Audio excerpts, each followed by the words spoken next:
Welcome to competitive cracker. എൻ്റെ പേര് ഷൈജു.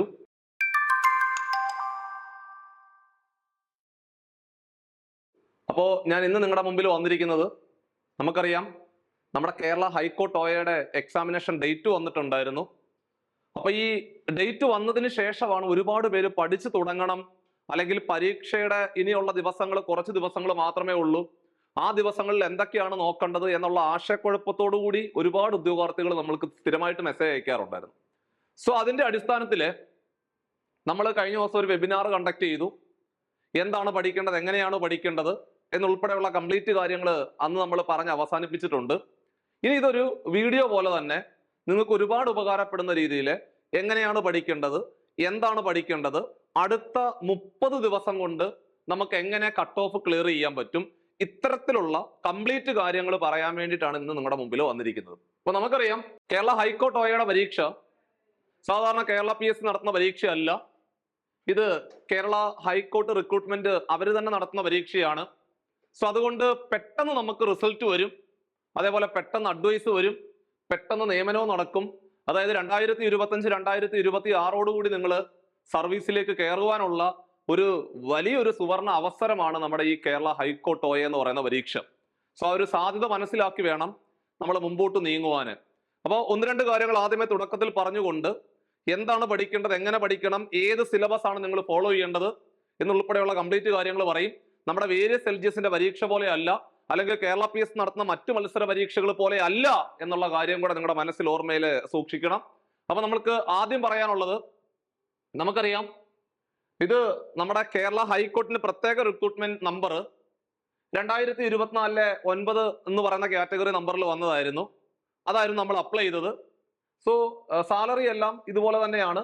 23,000 മുതൽ 50,200 വരെയുള്ള സ്കെയിൽ ഓഫ് പേ ആണ്.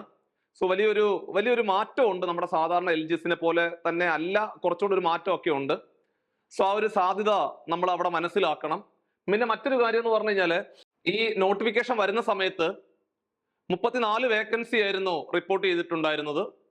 ഇത് ആന്റിസിപ്പേറ്റഡ് വേക്കൻസി ആയിരുന്നു, പ്രതീക്ഷിത ഒഴിവുകളാണ്. അപ്പൊ ഈ കേരള ഹൈക്കോർട്ട് OAയുടെ പരീക്ഷയുടെ പ്രത്യേകത എന്ന് പറഞ്ഞു കഴിഞ്ഞാൽ, അല്ലെങ്കിൽ അവർ നടത്തുന്ന എല്ലാ പരീക്ഷകളും സാധാരണ ഒരു വർഷത്തിനുള്ളിലെ മെയിൻ ലിസ്റ്റിലുള്ള എല്ലാ ഉദ്യോഗാർത്ഥികൾക്കും നിയമനം കൊടുക്കുന്നുണ്ടെങ്കിൽ ആ റാങ്ക് ലിസ്റ്റ് അവിടെ അവസാനിക്കും. അതായത് മിനിമം 1 വർഷവും പരമാവധി 2 വർഷവുമാണ്. 2 വർഷത്തിനുള്ളിലെ 2 വർഷം വരെയാണ് റാങ്ക് ലിസ്റ്റിന്റെ കാലാവധി. കേരള PSCയുടെ നടത്തുന്ന പരീക്ഷകളൊക്കെ ആണെങ്കിൽ 3 വർഷത്തെ റാങ്ക് ലിസ്റ്റിന് കാലാവധിയുണ്ട്.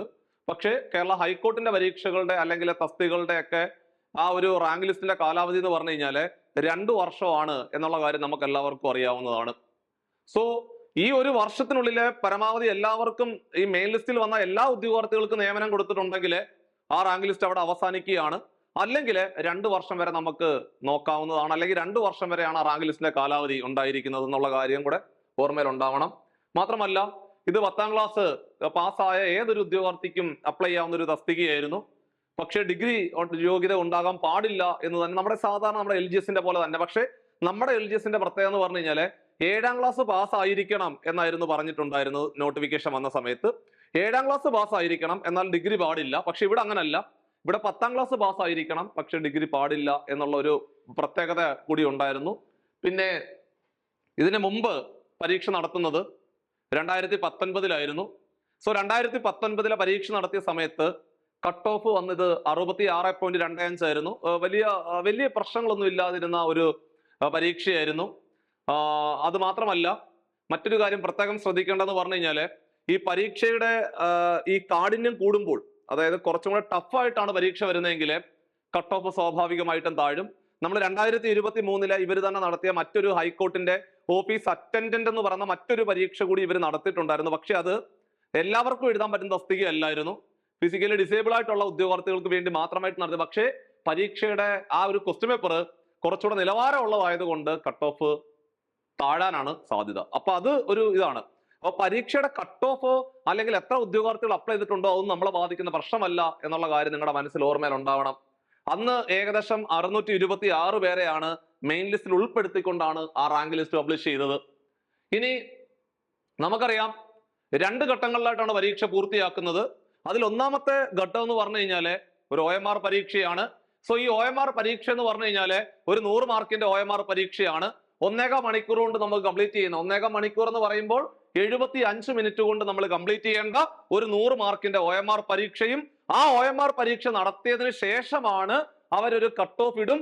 ആ കട്ട് ഓഫ് ക്ലിയർ ചെയ്യുന്ന ഉദ്യോഗാർത്ഥികളെ വീണ്ടും ഇന്റർവ്യൂവിന് വിളിക്കും.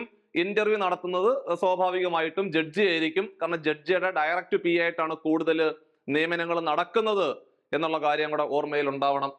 അടുത്തത് നമുക്കറിയാം എക്സാമിന്റെ ഡേറ്റ് വന്നതാണ് ഒക്ടോബർ മാസം 20-ാം തീയതിയാണ്. ഹോൾ ടിക്കറ്റ് ഒരു 3 ആഴ്ചയ്ക്ക് മുമ്പായിട്ട് വരും. അത് നിങ്ങളെ കൃത്യമായിട്ട് നമ്മളിവിടെ കമ്മ്യൂണിറ്റിയിൽ പോസ്റ്റ് ചെയ്യും, അല്ലെങ്കിൽ ലൈവിൽ വന്നുകൊണ്ട് നിങ്ങളെ ഓർമ്മപ്പെടുത്തും. അപ്പൊ നിങ്ങൾ അത് വിഷമിക്കേണ്ട ആവശ്യമില്ല. എപ്പോഴാണ് ഹോൾ ടിക്കറ്റ് വരുന്നത്, ഏത് സമയത്താണ് നിങ്ങൾ പ്രൊഫൈൽ ചെക്ക് ചെയ്യേണ്ടത് എന്നുള്ള കംപ്ലീറ്റ് കാര്യങ്ങൾ പറയും. ഇവിടെ കൺഫർമേഷൻ ഒന്നും കൊടുക്കേണ്ട ആവശ്യമില്ല. ഇത് കേരള PSCയുടെ പോലെ അല്ല. നിങ്ങൾക്ക് ഹോൾ ടിക്കറ്റ് വരുമ്പോൾ ഒരു 3 ആഴ്ചയ്ക്ക് മുമ്പ് ഹോൾ ടിക്കറ്റ് വരുമ്പോൾ നിങ്ങളുടെ ഫോണിനകത്തേക്ക് ടെക്സ്റ്റ് മെസ്സേജ് വരും, അല്ലാതെ നമ്മുടെ മെയിലിനകത്തേക്കും ഓട്ടോമാറ്റിക്കായിട്ട് ഒരു മെസ്സേജ് വരും. സോ ഇതൊക്കെ ചെക്ക് ചെയ്യുമ്പോൾ തന്നെ നമുക്ക് ഹോൾ ടിക്കറ്റ് ഡൗൺലോഡ് ചെയ്തുകൊണ്ട് പരീക്ഷയ്ക്ക് പോകാവുന്നതാണ്. ഒക്ടോബർ മാസം 20-ാം തീയതിയാണ് പരീക്ഷ. ചുരുക്കി പറഞ്ഞാൽ നിങ്ങളുടെ മുമ്പിലെ ഏകദേശം ഒരു 30 ദിവസത്തിനകത്ത് മാത്രമാണ് നമ്മുടെ മുമ്പിലുള്ള സമയം കിട്ടുന്നത് എന്നുള്ള കാര്യം കൂടി ഓർമ്മയിൽ ഉണ്ടാവണം. പിന്നെ ഇന്റർവ്യൂവിന്റെ കാര്യം ഇപ്പൊ നമ്മൾ നിലവിലെടുത്ത് പറയുന്നില്ല. ഇന്റർവ്യൂ 10 മാർക്കിന്റെ ഇന്റർവ്യൂ ആണ്. 100 മാർക്കിന്റെ OMR പരീക്ഷയും 10 മാർക്കിന്റെ ഇന്റർവ്യൂ ആണ്. ആ 10 മാർക്കിനകത്ത് 35%, ഏകദേശം 3.5 മാർക്ക് വേണം എന്നാണ് പറയുന്നത്. അത് നിങ്ങൾ ഈ പരീക്ഷ കഴിയുമ്പോൾ തന്നെ നമ്മൾ ഇന്റർവ്യൂവിന് വേണ്ടിയുള്ള ഒരു സ്പെഷ്യൽ ബാച്ച് ഒക്കെ നമ്മൾ സ്റ്റാർട്ട് ചെയ്യും. അപ്പൊ ആ സമയത്ത് എന്തൊക്കെയാണ് ഇന്റർവ്യൂവിന് വേണ്ടി പോകുമ്പോൾ ശ്രദ്ധിക്കേണ്ട എന്നുള്ള കംപ്ലീറ്റ് കാര്യങ്ങൾ കഴിഞ്ഞ തവണ ഈ ഇന്റർവ്യൂ അറ്റൻഡ് ചെയ്ത ഉദ്യോഗാർത്ഥികളുടെ അനുഭവം തീർച്ചയായിട്ടും നിങ്ങളിലേക്ക് ഷെയർ ചെയ്യും. ഇപ്പൊ നിലവിൽ നിങ്ങൾ ചെയ്യേണ്ടതെന്ന് പറഞ്ഞു കഴിഞ്ഞാല് പരീക്ഷയ്ക്ക് വേണ്ടി ഫോക്കസ് ചെയ്യുക. പരീക്ഷ മാത്രമായിരിക്കണം. പരീക്ഷയ്ക്ക് വേണ്ടി എന്തെല്ലാം എങ്ങനെയാണ് പഠിക്കേണ്ടത് എന്നുള്ള കംപ്ലീറ്റ് കാര്യങ്ങളാണ് നമ്മൾ ഇന്നത്തെ വീഡിയോയിൽ പറയാൻ ഉദ്ദേശിക്കുന്നത്. ഇനി വളരെ പ്രധാനപ്പെട്ട കാര്യം എന്ന് പറഞ്ഞു കഴിഞ്ഞാല് ഇവിടെ മാത്സും റീസണിങ്ങും, മാത്സും മെന്റൽ എബിലിറ്റി അല്ലെങ്കിൽ മാത്സും റീസണിങ്ങും കൂടെ മാത്രം 35 മാർക്കിന്റെ ക്വസ്റ്റ്യൻസ് ആണ്. അതേപോലെ ഇംഗ്ലീഷ് 15 മാർക്ക്.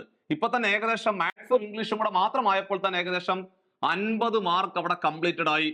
നിങ്ങൾ ആലോചിച്ചോണം, മാത്സും ഇംഗ്ലീഷും മാത്രമാണ് 50 മാർക്കിന് നമ്മുടെ ക്വസ്റ്റ്യന്. അതായത് 50 ചോദ്യങ്ങളില് മാത്സും ഇംഗ്ലീഷും മാത്രം 50 ചോദ്യങ്ങളായി. ബാക്കിയുള്ള കറണ്ട് അഫേഴ്സും GKയും കൂടെ ചേരുമ്പോഴാണ് ബാക്കിയുള്ള 50 മാർക്ക് വരുന്നത്.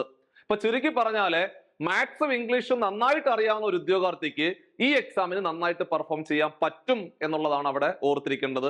ഒരു LGS നിലവാരത്തിലുള്ള ഒരു ക്വസ്റ്റ്യൻ പേപ്പർ ആണ് നമ്മൾ പരീക്ഷയ്ക്ക് പ്രതീക്ഷിക്കുന്നത്. ഇതൊരു വേരിയസ് ആയിട്ട് നടത്തുന്ന എല്ലാവരും എഴുതുന്ന പരീക്ഷയാണ്. സ്പെഷ്യൽ റിക്രൂട്ട്മെന്റ് അല്ലാത്തത് കൊണ്ട് ക്വസ്റ്റ്യൻ പേപ്പറിന്റെ നിലവാരം ഒരുപാട് കാഠിന്യമായിട്ട് പോകത്തില്ല എന്നുകൂടി നമ്മളൊന്ന് ഓർമ്മിപ്പിക്കുകയാണ്. അത് പ്രത്യേകം ശ്രദ്ധിക്കണം.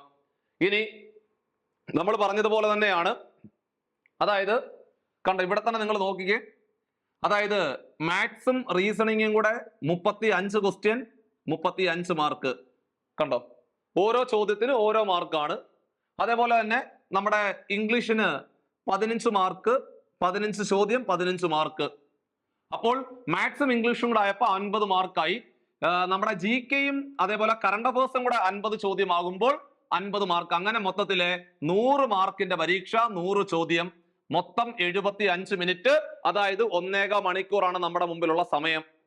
ഇനി കേരള PSCയുടെ പ്രത്യേകത എന്ന് പറഞ്ഞു കഴിഞ്ഞാല് 3 ചോദ്യങ്ങൾ തെറ്റിപ്പോവാണെങ്കിൽ 1 മാർക്ക് നമുക്ക് അവിടെ നഷ്ടപ്പെടും. ഇവിടുത്തെ പ്രത്യേകത എന്ന് പറഞ്ഞു കഴിഞ്ഞാല് 4 ചോദ്യങ്ങൾ തെറ്റുമ്പോഴാണ് നമുക്ക് 1 മാർക്ക് നഷ്ടപ്പെടുന്നത് എന്നുള്ള കാര്യം കൂടെ അവിടെ പ്രത്യേകം ഓർമ്മയിൽ ഉണ്ടാവണം.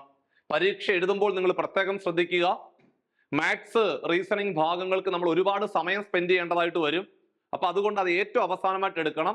ആദ്യം ചെയ്യേണ്ടത് ഈ നമ്മൾ സാധാരണ പഠിച്ചു തുടങ്ങുമ്പോൾ ഏറ്റവും കൂടുതൽ ഒരു ദിവസം നിങ്ങൾ ഒരു 5-6 മണിക്കൂറാണ് പഠിക്കാൻ ഉദ്ദേശിക്കുന്നതെങ്കിൽ അവിടെ 75% അല്ലെങ്കിൽ 80% സമയം സ്പെൻഡ് ചെയ്യേണ്ടത് മാത്സ് ഇംഗ്ലീഷും മാത്രമായിട്ട് നോക്കുവാനും ബാക്കിയുള്ള സമയം മാത്രം GKയും കറണ്ട് അഫേഴ്സും പഠിക്കുവാൻ വേണ്ടി ഉൾപ്പെടുത്തണം. അപ്പോൾ നമ്മൾ പഠിക്കുമ്പോൾ കൂടുതൽ സമയം നമ്മൾ സ്പെൻഡ് ചെയ്യുന്നത് മാത്സിനും ഇംഗ്ലീഷിനുമാണ്. പക്ഷേ എക്സാമിന് നിങ്ങൾ എക്സാം ഹോളില് നിങ്ങൾ തീർച്ചയായിട്ടും നേരെ തിരിച്ച്, അതായത് ആദ്യം അറ്റൻഡ് ചെയ്യേണ്ടത് എന്തായിരിക്കണം, GKയും കറണ്ട് അഫേഴ്സ് ചോദ്യങ്ങളും ആദ്യം അറ്റൻഡ് ചെയ്യുക. അതിനുശേഷം ഇംഗ്ലീഷ് ചോദ്യങ്ങളിലേക്ക് പോവുക.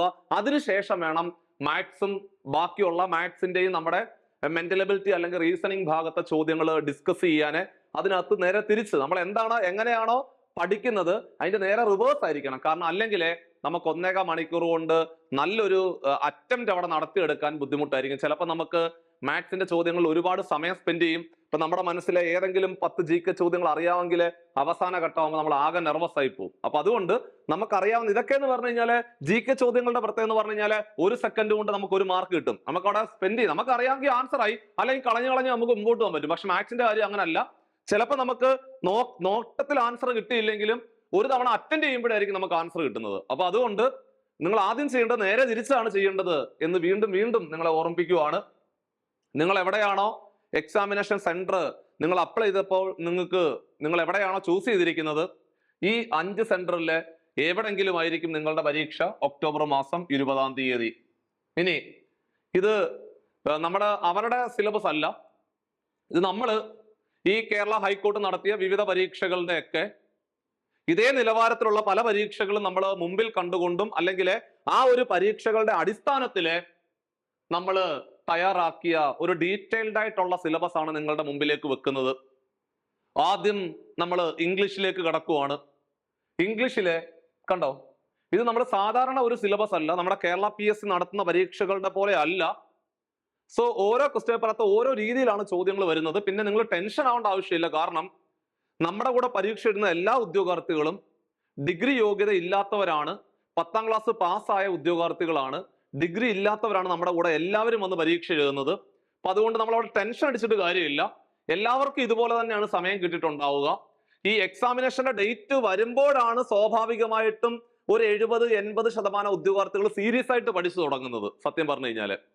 അല്ലാതെ നോട്ടിഫിക്കേഷൻ വരുമ്പോഴല്ല.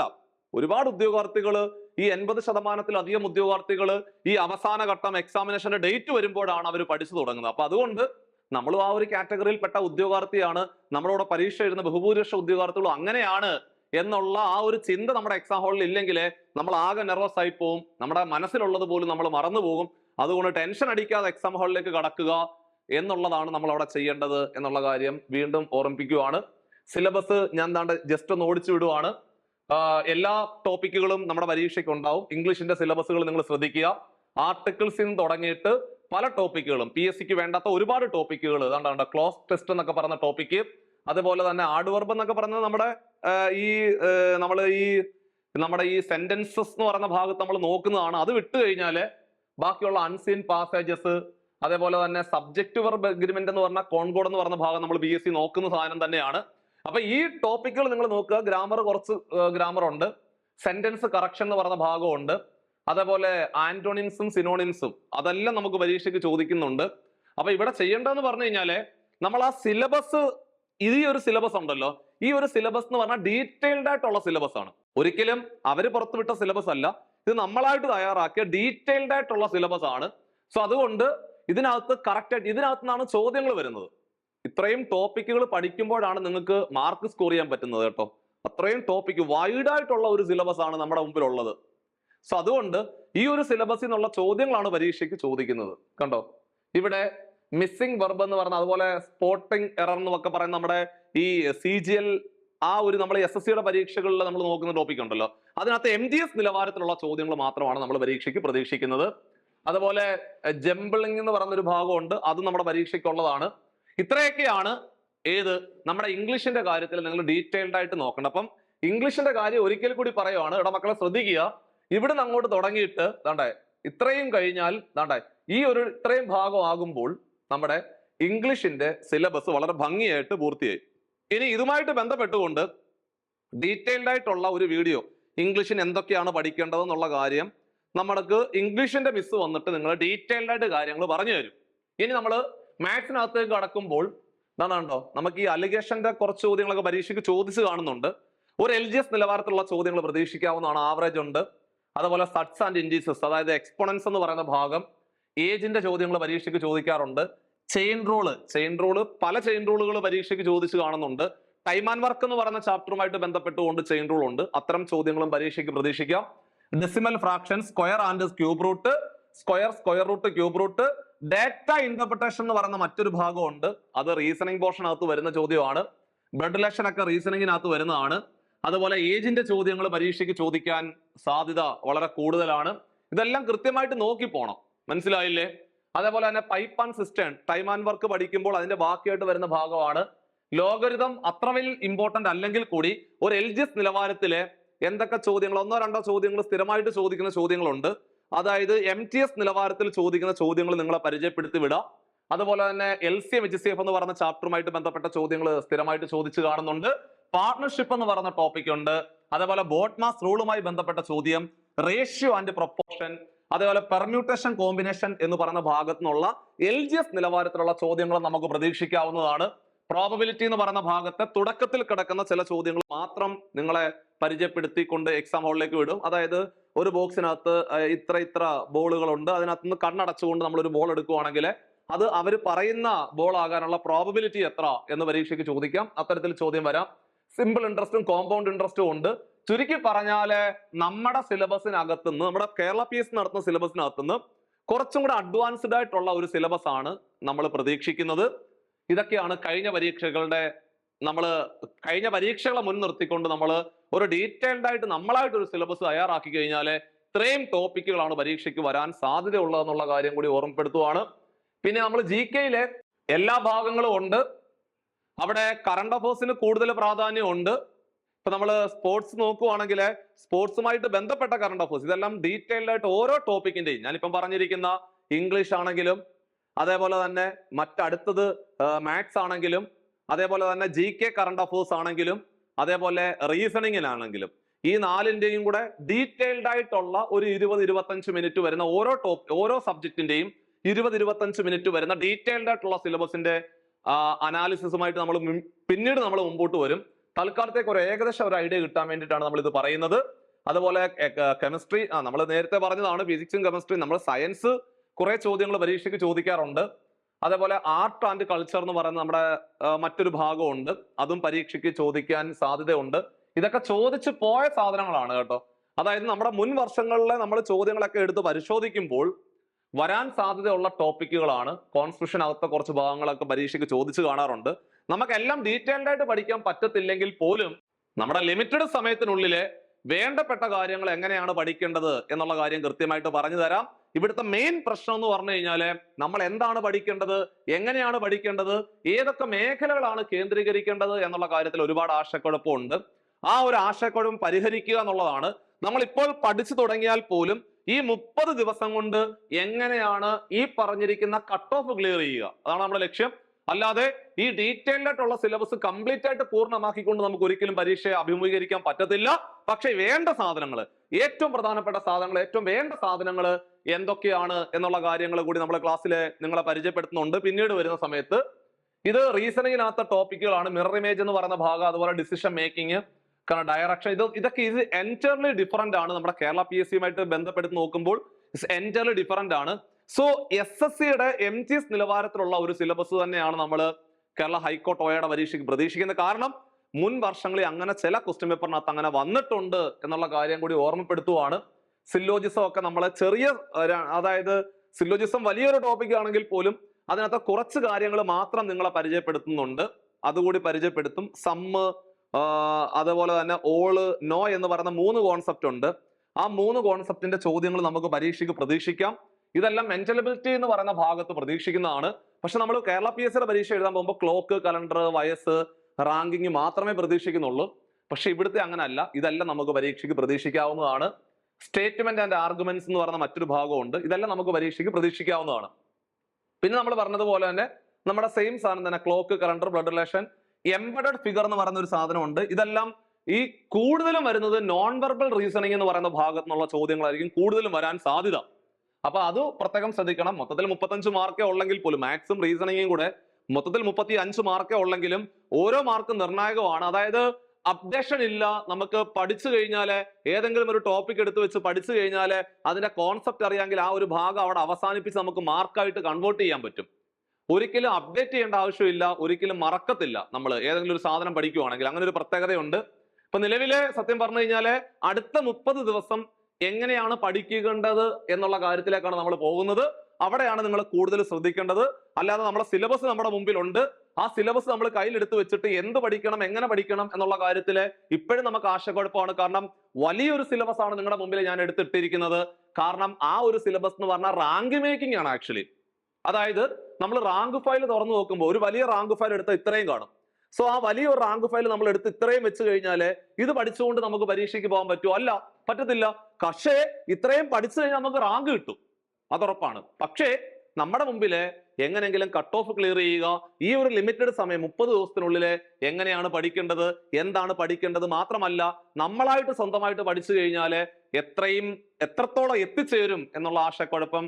അപ്പൊ ഇതെല്ലാം പരിഹരിക്കുവാൻ വേണ്ടിയിട്ട് നമ്മൾ ഒരു 30 ദിവസം നിങ്ങളുടെ മുമ്പിലേക്ക് വരുന്ന ആ ഒരു 30 ദിവസം കൊണ്ട് ഈ കട്ട് ഓഫ് ക്ലിയർ ചെയ്യാൻ വേണ്ടിയുള്ള കംപ്ലീറ്റ് കാര്യങ്ങൾ ഉൾപ്പെടെയുള്ള ഒരു റിവിഷൻ ബാച്ച്, സത്യം പറഞ്ഞു കഴിഞ്ഞാൽ ഈ എക്സാമിന് വേണ്ടിയിട്ടുള്ള ഏറ്റവും മികച്ച ഒരു ബാച്ചുമായിട്ടാണ് നമ്മൾ പുറത്തേക്ക് വരുന്നത്. സോ ഈ ഒരു ബാച്ചിലാണ് നമ്മൾ പരമാവധി റിസൾട്ട് പോലും നമ്മൾ പ്രതീക്ഷിക്കുന്നത്. ഈ 30 ദിവസം കൊണ്ട് ഏതൊക്കെ ടോപ്പിക്കുകളാണ് നിങ്ങൾ പഠിക്കേണ്ടത്? കുറച്ച് കൂടുതൽ പഠിക്കാനുണ്ടാവും, പക്ഷെ കുഴപ്പമില്ല. നമ്മുടെ ജീവിതത്തിലെ വളരെ പ്രധാനപ്പെട്ട ഒരു 30 ദിവസം മാറ്റി വെക്കുകയാണെങ്കിൽ അടുത്ത ഒരു 30 വർഷത്തേക്കുള്ള ഒരു വലിയൊരു സാധ്യതയാണ് നമ്മുടെ മുമ്പിലുള്ളത്. അതുകൊണ്ട് നമ്മൾ ഈ ഒരു 30 ദിവസം നിങ്ങൾ ഒന്നും പഠിക്കേണ്ട ആവശ്യമില്ല. എന്താണ് പഠിക്കേണ്ടതെന്നുള്ള കാര്യം കൃത്യമായിട്ട് പറഞ്ഞു തരും. ആ ഒരു ഭാഗം നോക്കിക്കൊണ്ട് നിങ്ങൾ മൂവ് ചെയ്ത് പോവുക എന്നുള്ളതാണ് അവിടെ ചെയ്യേണ്ടത്. സോ ആ ഒരു ടൈം ടേബിൾ ആണ് നിങ്ങളുടെ മുമ്പിലേക്ക് നമ്മൾ വെക്കാൻ പോകുന്നത്. ശ്രദ്ധിക്കുക. ഈ ഒരു ബാച്ചിന്റെ പ്രത്യേകത എന്ന് പറഞ്ഞു കഴിഞ്ഞാൽ ഓരോ ദിവസവും എന്തൊക്കെയാണ് പഠിക്കേണ്ടത്, നിങ്ങളുടെ മുമ്പിൽ എപ്പോഴും ഒരു മെന്റർ ഉണ്ടാവും, നിങ്ങളെ സഹായിക്കുവാൻ വേണ്ടി ഒരു മെന്റർ ഉണ്ടാവും, ലൈവ് ക്ലാസ്സുകൾ കാണും, കൃത്യമായിട്ട് ഓരോ ദിവസവും പരീക്ഷകൾ നടത്തും. നമുക്കൊരു ആശയക്കുഴപ്പമില്ല, അല്ലെങ്കിൽ എന്താണ് പഠിക്കേണ്ടത്, അവർ ആ ഒരു പരീക്ഷയ്ക്ക് തയ്യാറെടുക്കുന്നത് പോലെ ഈ പരീക്ഷയ്ക്ക് തയ്യാറെടുത്താൽ മതി, അങ്ങനെയുള്ള ഒരു ആശയക്കുഴപ്പം ഇല്ലാതെ വളരെ നമുക്ക് ബോൾഡ് ആയിട്ട് നമുക്ക് പരീക്ഷയെ അഭിമുഖീകരിച്ചുകൊണ്ട് 20-ാം തീയതി നിങ്ങൾ പരീക്ഷ കഴിഞ്ഞ് ഇറങ്ങി വരുമ്പോൾ വളരെ സന്തോഷത്തോടെ ഇറങ്ങി വരാൻ പറ്റുന്ന രീതിയിലുള്ള ഒരു ബാച്ചാണ്. സോ ആ ബാച്ചിന്റെ പ്രത്യേകതകൾ നമ്മൾ 2-3 ക്ലാസ്സുകളൊക്കെ ഒന്ന് പറഞ്ഞു തരാം. ഇവിടെ മക്കളെ നമ്മൾ ഒന്നാമത്തെ ദിവസം പഠിക്കാൻ പോകുന്നു. ഒന്നാമത്തെ ദിവസം GK എടുത്തു, ഇംഗ്ലീഷും എടുത്തു. GKക്കകത്ത് യൂറോപ്യന്മാരുടെ വരവെന്ന് പറയുന്ന ഭാഗം വളരെ ഇമ്പോർട്ടന്റ് ആണെന്നുള്ള കാര്യം അറിയാവുന്നതാണ്, എല്ലാ മത്സര പരീക്ഷകളിലും വരുന്നതാണ്. തിരുവിതാംകൂറിന്റെ ചരിത്രവും അതേപോലെ തന്നെ സെന്റൻസസ് എന്ന് പറയുന്ന ഭാഗം നമ്മൾ പഠിച്ചങ്ങോട്ട് തുടങ്ങി കഴിയുമ്പോൾ അപ്പൊ നമുക്ക് അവിടെ നിർത്താൻ പറ്റത്തില്ല. കാരണം സയൻസ് കൊണ്ട് നമ്മുടെ മുമ്പിൽ കുറച്ച് ദിവസങ്ങൾ മാത്രമേ ഉള്ളൂ. മാത്സ് ആൻഡ് മെന്റൽ എബിലിറ്റി നോക്കണം, കറണ്ട് അഫേഴ്സ് നോക്കണം, ഇത്രയും സാധനങ്ങൾ കണ്ടോ. സയൻസിനകത്ത് ജീവിതശൈലി രോഗങ്ങൾ എന്ന് പറഞ്ഞ ചെറിയൊരു ഭാഗം മാത്രമാണ്. മാത്സ് വളരെ പ്രധാനപ്പെട്ടതായതുകൊണ്ടാണ് നമ്മൾ ബോട്ട് മാസും ശ്രേണികളും പഠിക്കുന്നത്. സോ ഇത്രയും പഠിച്ചുകൊണ്ട് നമ്മൾ കറണ്ട് അഫേഴ്സും ഒരു 10 കറണ്ട് അഫേഴ്സും നോക്കിക്കൊണ്ട് ഒന്നാമത്തെ ദിവസം നമ്മൾ വൈൻഡ് അപ്പ് ചെയ്തു. സോ നമ്മൾ അടുത്ത രണ്ടാമത്തെ ദിവസത്തിലേക്ക് കടക്കുമ്പോൾ വീണ്ടും ഇതുപോലെ തന്നെ GKയും ഇംഗ്ലീഷിനകത്ത് മറ്റൊരു പ്രധാനപ്പെട്ട ഭാഗം സിംഗുലർ ആൻഡ് പ്ലൂറൽ ഫോം. ഇപ്പൊ ചുരുക്കി പറഞ്ഞാല് ഇംഗ്ലീഷിനും അതേപോലെ മാത്സിനും പ്രാധാന്യം കൊടുത്തുകൊണ്ടുള്ള ഒരു സിലബസ് ആണ് നമ്മുടെ മുമ്പിൽ വന്നിരിക്കുന്നത്. ആ രണ്ടാമത്തെ ദിവസം നമ്മൾ മാത്സ് മെന്റൽ എബിലിറ്റിയിലേക്ക് വരുമ്പോൾ റാങ്കിങ് എന്ന് പറയുന്ന ഭാഗം പഠിച്ചുകൊണ്ട് ആ ഒരു ദിവസം അവസാനിപ്പിച്ചു. മൂന്നാമത്തെ ദിവസത്തേക്ക് കടക്കുമ്പോൾ അവിടെ നമ്മൾ GKയും സയൻസും മാത്സും പഠിച്ചുകൊണ്ട് അവിടെ ഭാഗം അവസാനിപ്പിച്ചു. നാലാമത്തെ ദിവസത്തേക്ക് വരുമ്പോൾ അവിടെ നമ്മൾ കഴിഞ്ഞ ദിവസം നമ്മൾ ഇംഗ്ലീഷ് പഠിച്ചിട്ടില്ല, അപ്പൊ അതുകൊണ്ട് ഇന്ന് നമ്മൾ ഇംഗ്ലീഷ് കൂടി ഉൾപ്പെടുത്തിയിട്ടുണ്ട്. അതായത് ഡയറക്റ്റ് ആൻഡ് ഇൻഡയറക്റ്റ് സ്പീച്ച് എന്ന് പറയുന്ന ഭാഗം കൂടി നമ്മൾ ഉൾപ്പെടുത്തി. അവിടെ മെന്റൽ എബിലിറ്റിക്കകത്ത് കോഡിംഗ് ആൻഡ് ഡീകോഡിംഗ് എന്ന് പറഞ്ഞ വളരെ പ്രധാനപ്പെട്ട ഭാഗം കൂടി പഠിച്ചുകൊണ്ട് നമ്മൾ ആ ഒരു ദിവസം മാത്സ് വീണ്ടും സ്ക്വയർ ആൻഡ് സ്ക്വയർ റൂട്ട് എന്ന് പറയുന്ന ഭാഗവും അതേപോലെ കറണ്ട് അഫേഴ്സും പഠിച്ചുകൊണ്ട് നമ്മൾ നാലാമത്തെ ദിവസം അവിടെ പഠിത്തം അവസാനിപ്പിച്ചു. അഞ്ചാമത്തെ ദിവസത്തേക്ക് വരുമ്പോൾ ഏജ് എന്ന് പറയുന്ന ഭാഗവും കലണ്ടറും ആണ് നമ്മൾ ഏതിനകത്ത് നോക്കുന്നത്, മാത്സ് ആൻഡ് മെന്റൽ. അപ്പൊ ചുരുക്കി പറഞ്ഞാല് കൃത്യമായ സിലബസ് ഉണ്ടെങ്കിൽ, അല്ലെങ്കിൽ കൃത്യമായ ഒരു ടൈം ടേബിൾ, സിലബസ് മാത്രം കിട്ടിയിട്ട് കാര്യമില്ല, സിലബസും വേണം ടൈം ടേബിളും വേണം. അപ്പൊ ടൈം ടേബിൾ നോക്കിയിട്ട് സിലബസിനകത്തേക്ക് നോക്കുമ്പോൾ ഇത് രണ്ടും കൂടെ നമ്മൾക്ക് വളരെ ഭംഗിയായിട്ട് മുമ്പോട്ട് കൊണ്ടുപോകാൻ പറ്റുന്നുണ്ടെങ്കിൽ തീർച്ചയായിട്ടും നിങ്ങൾക്ക് ഈ പരീക്ഷ ക്രാക്ക് ചെയ്യാൻ സാധിക്കും. അപ്പോൾ 30 ദിവസമേ ഉള്ളല്ലോ എന്ന് ഓർത്ത് വിഷമിക്കേണ്ട ആവശ്യമില്ല. നമ്മൾ പഠിക്കുകയാണെന്നുണ്ടെങ്കിൽ എന്തൊക്കെയാ പഠിക്കുക, എങ്ങനെയാ പഠിക്കുക നമുക്കൊരു ബോധം ഉണ്ടാവത്തില്ല. പക്ഷെ ഇത് കൃത്യമായിട്ടൊരു ഐഡിയ കിട്ടുന്ന രീതിയിൽ പഠനം മുമ്പോട്ട് കൊണ്ടുപോകുന്നുണ്ടെങ്കിൽ ഇതുപോലുള്ള ബാച്ചുകൾ നിങ്ങളെ ഒരുപാട് സഹായിക്കും എന്നുള്ള ഓർമ്മപ്പെടുത്തൽ കൂടിയായിരുന്നു നമ്മുടെ ഈ ഒരു സെഷൻ. അപ്പോൾ അങ്ങനെ നമ്മൾ ഇത്രയും പഠിച്ചു കഴിയുമ്പോൾ തന്നെ തൊട്ടടുത്ത ദിവസം നമ്മൾ ഒരു 6 ദിവസം നമ്മൾ കംപ്ലീറ്റ് ആയിട്ട് നമ്മുടെ പ്ലാൻ അവിടെ തീരുന്നു. 6-ാമത്തെ ദിവസം കഴിയുമ്പോൾ 7-ാമത്തെ ദിവസം നമ്മൾ എന്തൊക്കെയാണോ പഠിച്ചത് അത് കംപ്ലീറ്റ് ആയിട്ട് റിവിഷൻ നടത്തുന്നു. എന്നിട്ട് വീണ്ടും 8-ാമത്തെ ദിവസത്തിലേക്ക് കടക്കുമ്പോൾ അടുത്ത സ്ലോട്ട് നമ്മുടെ മുമ്പിലേക്ക് വരുന്നു. 13-ാമത്തെ ദിവസം കഴിഞ്ഞ് 14-ാമത്തെ ദിവസം വരുമ്പോൾ നമ്മൾ റിവിഷന് വേണ്ടി സമയം. അപ്പൊ ചുരുക്കി പറഞ്ഞാല് നിങ്ങൾക്ക് ഇങ്ങനെ കൃത്യമായിട്ട് ടൈം ടേബിൾ അറേഞ്ച് ചെയ്തുകൊണ്ട് മുമ്പോട്ട് പോവുകയാണെന്നുണ്ടെങ്കിൽ പരീക്ഷ വളരെ ഭംഗിയായിട്ട് അവസാനിക്കും. നിങ്ങൾക്ക് നല്ല മാർക്ക് സ്കോർ ചെയ്യാൻ പറ്റും. നിങ്ങളുടെ ജീവിതത്തിലെ 2025, 2026 എന്ന് പറയുന്ന വർഷം നിങ്ങളൊരു കേരള ഹൈക്കോർട്ടിലെ നല്ലൊരു ഉദ്യോഗസ്ഥനായി മാറും. കുറെ നാൾ കഴിയുമ്പോൾ മറ്റൊരു ജോലി കിട്ടുമ്പോൾ നമുക്ക് ഇതൊക്കെ ഒഴിവാക്കി പോകാൻ പറ്റും. നിലവിലെ ഒരു നല്ല ജോലി കിട്ടുക, അല്ലെങ്കിൽ പെട്ടെന്ന് ഒരു ജോലി വാങ്ങിച്ചെടുക്കുക, ഒരു സർക്കാർ സർവീസിലേക്ക് എത്തുക എന്നുള്ള എല്ലാ ഉദ്യോഗാർത്ഥികൾക്കും ഒരു ഗ്രാൻഡ് എൻട്രി ആണ്, അല്ലെങ്കിൽ ഒരു വളരെ വലിയൊരു സുവർണ അവസരമാണ്. സോ ഈ ഒരു അവസരം പരമാവധി പ്രയോജനപ്പെടുത്തുക. അതുപോലെ തന്നെ കൃത്യമായിട്ട് നമ്മുടെ ടൈം ടേബിൾ മാനേജ് ചെയ്തുകൊണ്ട് നിങ്ങൾക്ക് പോകുവാൻ താല്പര്യം ഉണ്ടെങ്കിൽ സോ ആ ഒരു ബോർഡ് നമ്പറിൽ നിങ്ങൾക്ക് കോൺടാക്ട് ചെയ്യാം. എങ്ങനെയാണ് പഠിക്കേണ്ടത്, എന്താണ് പഠിക്കേണ്ടതുള്ള കംപ്ലീറ്റ് കാര്യങ്ങൾ അവർ പറഞ്ഞു തരും. സോ ഒരു ബാച്ചിലേക്ക് അഡ്മിഷൻ എടുക്കാവുന്നതാണ്. അപ്പൊ നമ്മുടെ വീഡിയോ, നമ്മൾ ഇന്നത്തെ ക്ലാസ് നമ്മളിവിടെ ഒരു വൈൻഡപ്പ് ചെയ്യുവാണ്. സോ എന്താണ് പഠിക്കേണ്ടത്, 30 ദിവസം കൊണ്ട് നിങ്ങൾ എങ്ങനെ പ്രിപ്പയർ ചെയ്തുകൊണ്ട് മുമ്പോട്ട് പോകണം എന്നുള്ള കംപ്ലീറ്റ് കാര്യങ്ങളാണ് ഇവിടെ പറഞ്ഞത്. അപ്പൊ ഇതോടുകൂടി നിങ്ങളുടെ എല്ലാ ആശയക്കുഴപ്പങ്ങളും, അടുത്ത 30 ദിവസം എന്താണ് പഠിക്കേണ്ടത്, എങ്ങനെയാണ് പഠിക്കേണ്ടത് എന്നുള്ള കംപ്ലീറ്റ് ആശയക്കുഴപ്പം മാറി എന്ന് തന്നെ വിശ്വസിക്കുന്നു. സോ നിങ്ങൾക്ക് ഈ വീഡിയോ ഇഷ്ടപ്പെട്ടുവെങ്കിൽ പരമാവധി ഷെയർ ചെയ്യുക, സബ്സ്ക്രൈബ് ചെയ്യുക. അപ്പം ഇതിന്റെ ബാക്കിയായിട്ട് നമ്മൾ മറ്റൊരു ഭാഗവുമായിട്ട് വീണ്ടും ഡീറ്റെയിൽഡ് അനാലിസിസുമായിട്ട് നമ്മൾ വീണ്ടും നിങ്ങളുടെ മുമ്പിലേക്ക് വരും. So take care.